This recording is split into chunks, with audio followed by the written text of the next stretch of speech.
Ladies and gents, boys and girls, for the most impactful, uplifting, groundbreaking show with all genres of music, old school, new school, worldwide, top interviews.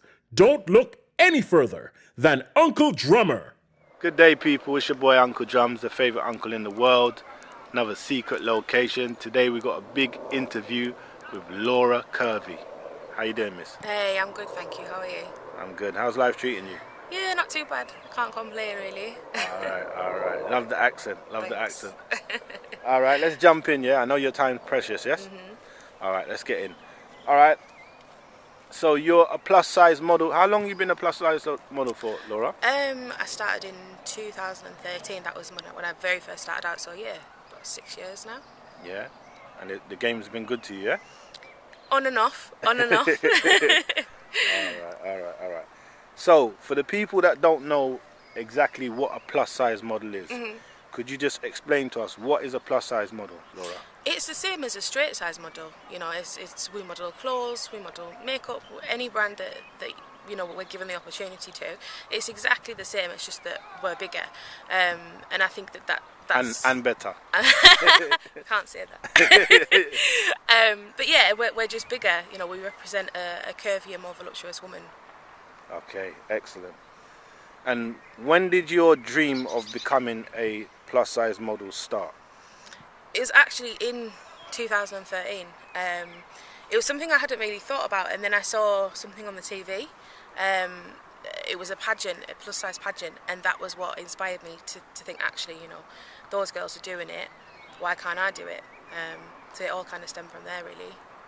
Okay, and your first pageant, what was it like?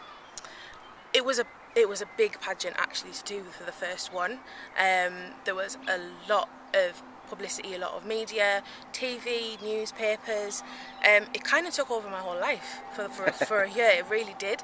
I put in a lot of hard work, a lot of time. Unfortunately, I didn't actually place. There was, but to be honest, I still had it was a big achievement because there were 1,000 girls that actually entered, and there was 30 finalists, and I was one of the 30. So to get down in my first ever pageant to be chosen as one of 30 out of 1,000 was pretty massive. So, you know, you can't win them all, especially in the first year. So. Good. Well done anyway. Thank you you. said, it was an achievement anyway.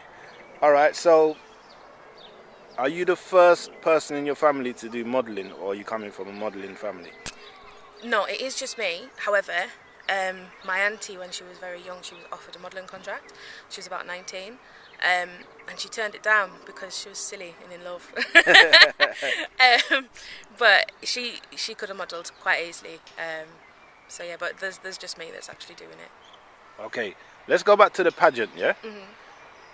When you went on your first pageant, what was it like for you as like taking that first step and actually knowing how a pageant works and how it's set up? And can you just give a little breakdown on that?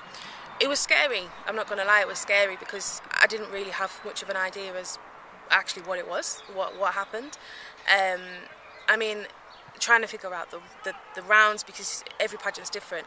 So this one was fashion wear, swimwear, evening wear.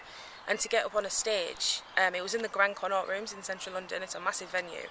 And to get up on the stage in front of a few thousand people in swimwear, having never done it before, was a bit scary. But actually, the buzz that I got from it was huge. And then I continued it because you want that buzz again, you know. And pageants definitely transform people, definitely, including me. A lot of my friends are the same as well. They say you changed. Yeah, for the good, better. for the good, yeah.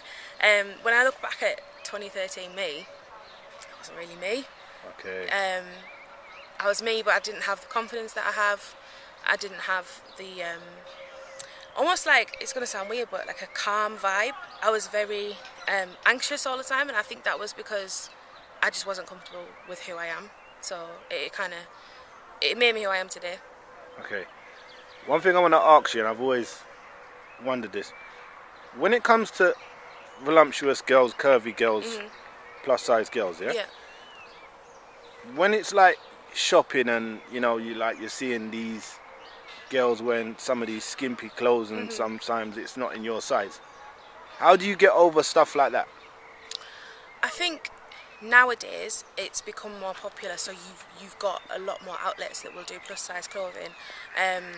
However, there are still some brands out there that just don't do it. There is one, I won't name it, but there's a big high street retailer that only caters to a size 14. The national average UK size for a woman is a 16. Yeah. So how are you gonna do that? I think it's stupid from a marketing point of view, firstly. True. But secondly, what message is that given to women? That's right. That's right. So yeah, I think we're getting there, but it can definitely take. Your self-confidence can take a battering. You know, if you go into a shop and they don't do your size, why not? Why am I not worthy of your clothes? Yeah, that's very true. That's very true. Thanks for answering that question. It's alright. Next question I want to ask is, as a plus size model, is there a lot of jealousy in the game, or have you received a lot of support? I think it's a mixture, but I would say the majority of it is support.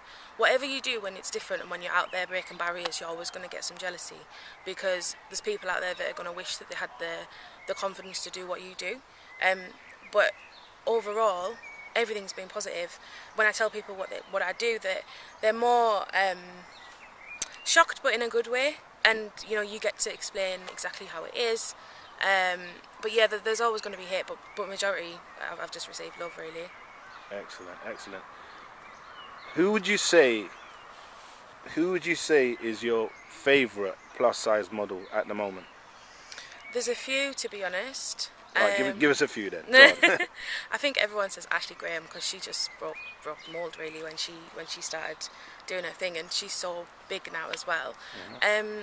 Tess Munster, I mean, she's I think she's a UK size 26 or 28.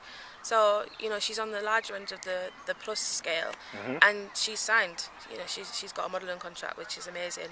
And there's actually a British plus size model called Natalie, who I met a few years ago, and she's doing it. She's doing it. So yeah. Okay. And who else have you met, modelling wise, over here that you kind of look up to? So I'm part of a group, actually, a modelling group called Curve Army. Yes. And in some ways, they're more important to me than the bigger kind of models out there, because they're like my sisters. You know, we all support each other. So let me break it down. We've got Lauren, Kerry, Marnie, Corinne and Jodie. And yeah, we're all out there doing it. That's right. Yeah. Big up the Curvy Army. And they do big things. Yeah, definitely. All right, so in life, yeah, you got role models. Who are your life role models as ladies, and why? This is going to sound really cheesy, yeah. But it's the truth. It's my mum. She literally, like, she brought me up being a single parent, and I know that's not an unusual thing nowadays, but it's still not a joke. Do you know what I mean? It's not easy. And she instilled all the qualities that I have in me today. She showed me what it was like to be a strong woman and to go for what you want. And she's still doing that now at 60. She's still there doing her thing. So yeah, my mum, definitely. And what does your mum say about your modelling and all that? She loves it. In fact, she was the one that more or less pushed me to do it back in 2013. I mean, she's biased, but she actually sat there and said to me, "You're prettier than them." So right. She told me, you know, you should do that. And if I hadn't listened to her, I probably wouldn't be where I am today. So she loves it. Excellent. All right. On the flip side now, yeah? People that make negative comments and critics about plus size models, yeah? How do you feel about that? I think a lot of people base negativity on what they don't understand. They look at it and they think, you know, it's so different to the norm of what we see in terms of modelling and today's ideal of beauty. So their first response is to be negative and criticise it. And actually, you know, as much as it can be upsetting, you kind of have to pity people like that, because they're just literally attacking what they don't understand. True. In terms of like negativity and stuff, I think you just got to keep pushing, keep going, ignore what they have to say. And like I said, try and educate them, because sometimes it's not coming from a place of hate, it's just coming from something that they don't understand. Very true. Very true. Lovely with the words. I like that. Thanks. I like that. All right. So when it comes to plus size modeling and modeling, yeah, catwalk modeling, the slimmer models and stuff like that, is there a divide? And how do you feel about the plus size models getting on the map? Because plus size models the new wave right now, whether people want to admit it or not. So how do you feel about modeling on a whole, whether you're plus size or whatever size?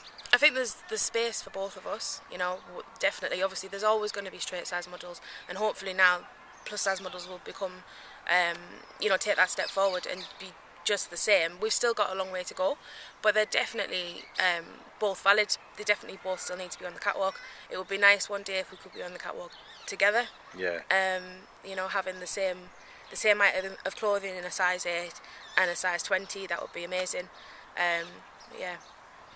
That will be equal, innit? Equal. Trust me. All right. What advice can you give to any ladies out there that want to become plus size models? I think just go for it.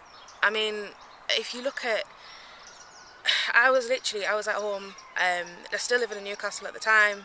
I was a beauty therapist. I just had a pretty normal lifestyle, and I decided one day I was going to get up and go for it. And now I'm living in London.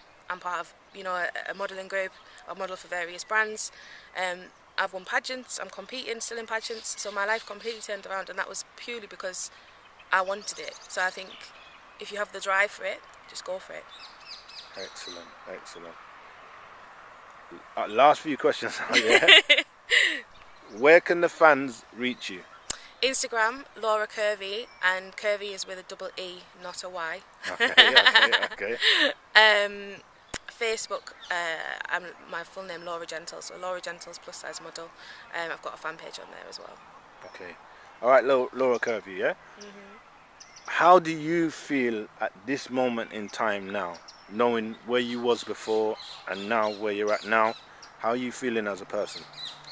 Much more confident, just almost like I'm happy being me, and that's a really good place to be when you're happy with yourself, and you genuinely love yourself.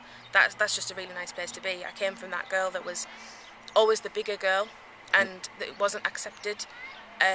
Came from a place of being quite insecure and not realising that actually there's different ideals of beauty, and not everyone's going to like you, but equally some people will like you. So now I'm much more confident, much happier.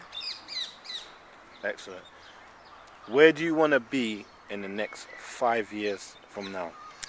So this year I'm competing in a pageant called Miss International Curve. So it's different from national beauty pageants. This is international. So I'm representing Scotland. You have to represent a country. I'd love to win that this year. The finals are in October. You'll do it. So, You'll do it. fingers crossed. I'd love to win that. And Curve Army, you know, I'm really invested in it. You know, Kerry founded the group. She's put her heart and soul in it, as we all have. And I'd love to see Curve Army just strive for more, get more contracts, and even if it's not about the modelling itself, just to inspire other young women and make them feel that, you know, it's okay to be yourself. So, Laura, Yes. can you explain to us what the sashes that you have wrapped around yourself? Okay. So every pageant contestant is given a sash, and it's to promote their title throughout the year when they finally compete at the final. So this sash, I am Miss Scotland Curve 2019-20. So I'm representing Scotland throughout the year. Basically, it just means that you can go out there, you can do appearances, so that can be maybe watching another pageant or a charity appearance, and it all promotes obviously the pageant itself and everything that you stand for as a contestant. Okay, well done. Thank you. All right, last question now is there anybody you'd like to send a shout out, even though you've done it before? Is there anybody else you would like to send a shout out or a big up to? Yeah, I got those in already. My mum, my stepdad, one of my really good friends, Kiara and Liam. Yeah, those lot. Let's go. Okay, I just want to say to you in closing, I think you're doing a wonderful job. Thank you. Yeah, big up the Curve Army, big up Kerry. That's my brethren, yeah? Yes. And big up to every lady in the Curve Army and every lady doing plus size modelling, because you're all stars. Thank And you. I want to say to you, just keep doing what you're doing, and you know, we'll look back at this time and you'll be way up in the sky, and I you'll hope so. remember your favourite uncle, Uncle Jama. I Yeah? hope so, yeah. Alright, so I want to say big up to you, enough love, and thanks for your time today, yes? Yeah, thank you as well. Alright, much love.